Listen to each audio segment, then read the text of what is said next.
গীতা পাঠের ৫ নম্বর অধ্যায়ে কর্মসন্ন্যাসযোগের ১৬ নম্বর শ্লোক। হরে কৃষ্ণ। জ্ঞানেন তু তদ্জ্ঞানং যেষাং নাসি তমান্তং তেষামাদিত্য বজ্জ্ঞানং প্রকাশয়তি তৎপরম।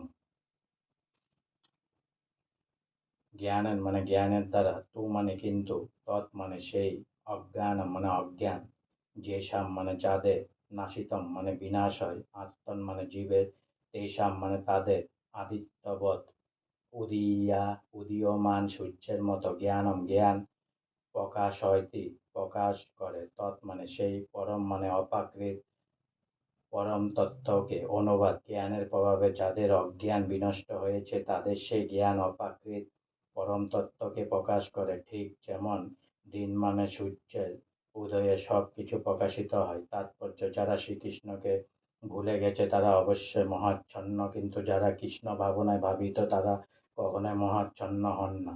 ভগবদ্গীতাতে বলা হয়েছে, সর্বং জ্ঞান প্লবেন জ্ঞানাগ্নি সর্বকর্মাণি এবং ন হি জ্ঞানেন সদৃশম। জ্ঞান সর্বদাই অত্যন্ত মর্যাদা সম্পন্ন।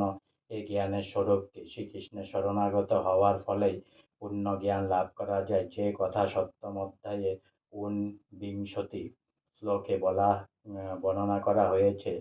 বুজ্জনাং জন্মনা মন্তে জ্ঞান মামতাং প্রমত্ত তে। বহু বহু জন্মের পরে জ্ঞানী যখন ভগবান শ্রীকৃষ্ণের শরণাগত হন অথবা কৃষ্ণ ভাবনায় ভাবিত হন, তখন তার কাছে সমস্ত তত্ত্ব প্রকাশিত হয়।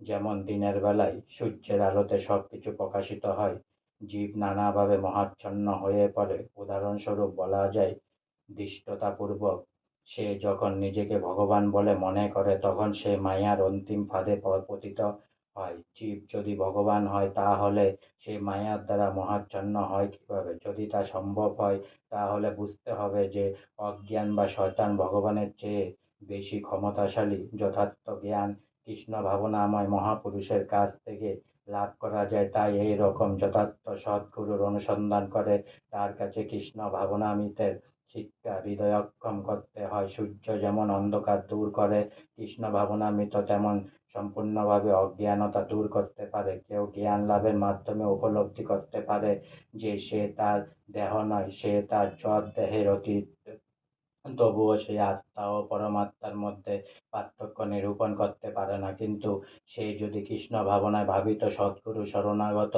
হতে যত্নবান হয় তাহলে সে সব কিছুই ভালোভাবে জানতে পারে।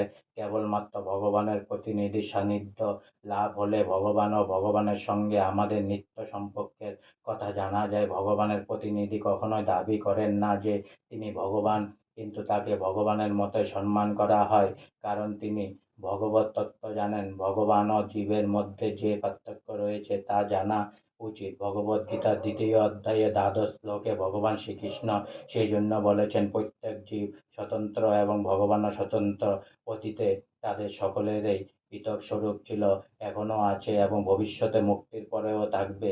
রাত্রির অন্ধকারে যেমন সব কিছুই এক বলে মনে হয়, কিন্তু দিনের বেলায় সূর্যোদয় হলে প্রতিটি বস্তু তাদের যথার্থ রূপে প্রতিভাত হয়। জ্ঞানচক্ষু উন্মীলিত হলে তেমনই সব কিছুর স্বরূপ উপলব্ধি হয়। পারমার্থিক জীবনে স্বতন্ত্রভাবে স্বরূপ উপলব্ধি হচ্ছে যথার্থ জ্ঞান। আজকে আমার গীতা পাঠের ৫ নম্বর অধ্যায়ের কর্মসন্ন্যাস যোগে ১৬ নম্বর শ্লোক এখানেই সমাপ্ত হলো। তাই অনেক অনেক সাবস্ক্রাইব করুন, অনেক অনেক লাইক করুন, অনেক অনেক ভালো থাকুন, অনেক অনেক সুস্থ থাকুন, অনেক অনেক আনন্দে থাকুন, অনেক অনেক হেল্প করুন। আর সঙ্গে বলুন, হরে কৃষ্ণ কৃষ্ণ কৃষ্ণ হরে হরে, হরে রাম রাম রাম হরে হরে, রাধে রাধে, হরে কৃষ্ণ।